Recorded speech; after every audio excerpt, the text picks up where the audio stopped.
tuota kärkiaikaansa nyt oikein reippaasti 1.27.92 ja nyt mennään jo aika kovaa sitten tässä kohtaa, eli kuitenkin sekunnin hiljempaa kuin Juan Pablo Montoya viime viikon testien nopein aika, mutta ihan kelpo vauhtia De La Rosa pitää 1.27.92 ja vain 10 kuljettajalla on aika, kun 13 minuuttia on jäljellä ja De La Rosa jatkaa edelleen erittäin vauhdikasta kierrosta, vetää 20 alle tuon oman nopeimpansa ja on nyt menossa todella huikeaa kyytiä tällä hetkellä. Ja Eki, jos katsotaan näitä sektoreita, niin minkälaiseen järjestykseen pistäsit tämän radan 3 sektoria? No se on sikäli aika jännä, että ehkä kaikkein eniten noita ominaisuuksia kysytään kakkossektorilta.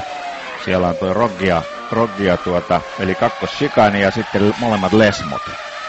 Et jos ne pystyy ajamaan läpi hyvin, sen sijaan viimeinen sektori on lähinnä siellä on tuo Ascari-shikani ja sitten tämä viimeinen parapoikamutka, niin nämä on ne 2 asiaa, joissa ajotaitoa vaaditaan, mutta kun se ajolinja löytyy ja jarrutuspaikat kuljettajat löytävät, niin ne ei ole niin kauhean vaikeita. Eli kyllä se melkein vaikein sektori on tuo keskimmäinen sektori.